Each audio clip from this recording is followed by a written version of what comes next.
Bill, we're here at the Super 8 Motel in Homewood on Vulcan Road. And around 3:30 this morning, a hotel guest called down to the desk complaining about folks arguing. And so the hotel clerk called the Homewood Police Department. Centennial Conclave here in downtown Indianapolis. You see over my shoulder what's going on, or delegates are lined up to cast their votes for the next leadership. Coming up, we're going to have another meet and greet, but this time it's with Coach Bellinger, who is the men's basketball coach. With a lottery jackpot of more than $200 million, we wanted to see if the big game lotto fever was spreading across state lines. By the Dougherty County Police Department claims that they were driving along the Liberty Expressway. You can choose to do aerobics or go ahead and just hit the weights to do your workout. But regardless of how much you ate, it doesn't really matter. It's the most important thing to remember. Today, I am your host, Michael Douglas. Thank you so much for joining us. Today, we are taking flight. Somewhere right shortly before 1 o'clock. Just hit. It was almost over just about the time it hit. In just a moment, an early morning tornado left Grady County looking like a deadly war zone. Thank God we're lucky, fortunate, blessed. The tornado tore into Willett Poe's 250-acre farm, killing 2 of his neighbors. They live on this property, and they would live in a mobile home. It's just like you run it through a shredder. It's just nothing of no size left to it at all.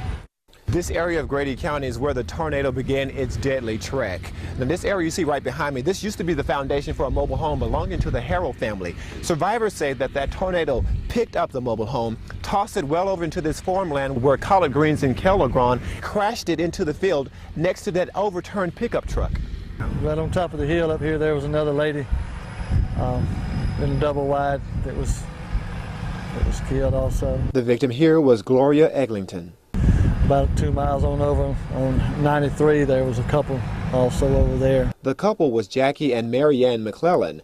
This is the remains of their huge home, which it looks like a bomb hit it. So there's like 5 in this area. At least 5 in here, and I think there was, 2 or 3 more miles over there was another one. For those who survived the year 2000 twister in Grady County, they are relying on their faith in God to make sense of it all. You have questions, but the Lord doesn't make any mistakes. And we just have to rely on Him to see us through and put the pieces back together. In Grady County, Michael Douglas, Fox 31 News at 10. Hey, this is Michael Douglas here at Hartsfield-Jackson Atlanta International Airport, also known as ATL. And today I have a travel tip for you. I'll call it a flight lesson. Now, this particular lesson comes from an experience with Southwest Airlines.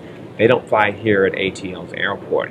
However, it happened on a flight from Newark International Airport heading towards Chicago Midway Airport.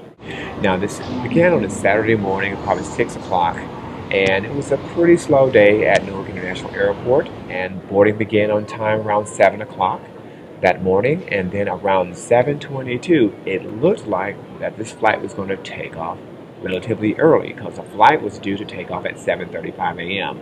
However, things changed when one passenger, call it a disgruntled passenger, who was running late, came on board. Here's a look at what happened. Okay, then take some stuff out of the top. Yeah, if you do that, it should fit. Please take some stuff out of the... But we can't hold up the line. These people need to sit down. Ma'am, I was supposed to be pre-board. Okay. Yeah. Well, we're all going to the same place. We'll get there. I know. All right? Okay. There's So plenty what do you want? I don't want one here, one there. So take So we are going to have to go to the back of the plane. Yeah, that would be Okay. Take the As you can see, the Chicago-based flight crew truly handled this morning mayhem like professionals. One of the flight attendants had previously worked as a caseworker for 11 years before joining Southwest Airlines, so she said she can pretty much handle any situation. So, here's the travel tip again for today. When you fly, be patient, be polite, so that everyone can arrive safely without any flight drama.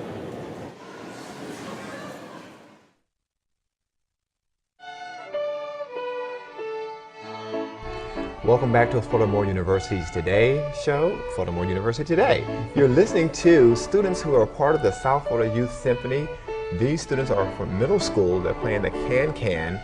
Again, they're part of that summer camp where they're there for about a week. learning how to play string instruments, some for the first time. And this is video of their actual performance at the end of the week. It is a very unique and interesting show.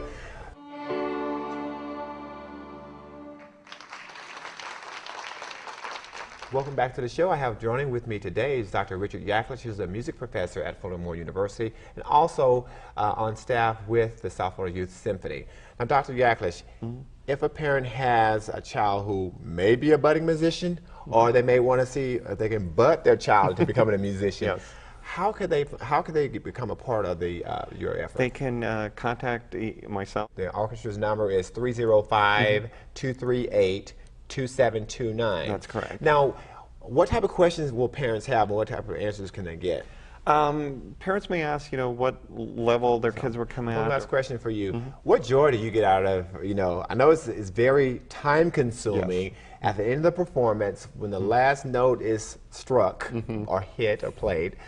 What joy do you get out of from the whole performance, the whole week? It's just seeing the kids progress. In October, from- okay, great. And how many kids do you currently have in the We home? have about 250 students currently enrolled with the youth orchestra program. 250. They all play at the same time, or y'all break them No, out? we're broken up. We're broken up. So it would be a lot to deal with. But our teachers and our parents do a tremendous job on Sundays. All right, helping Dr. with Richard everything. Yaklich from Furthermore University and the South Florida Youth Symphony. Thank you so much for being here today. Thank you very much. And that is our show for today. We're going to leave you with some more sounds of the performances from this past summer's summer camp of the South Florida Youth Symphony.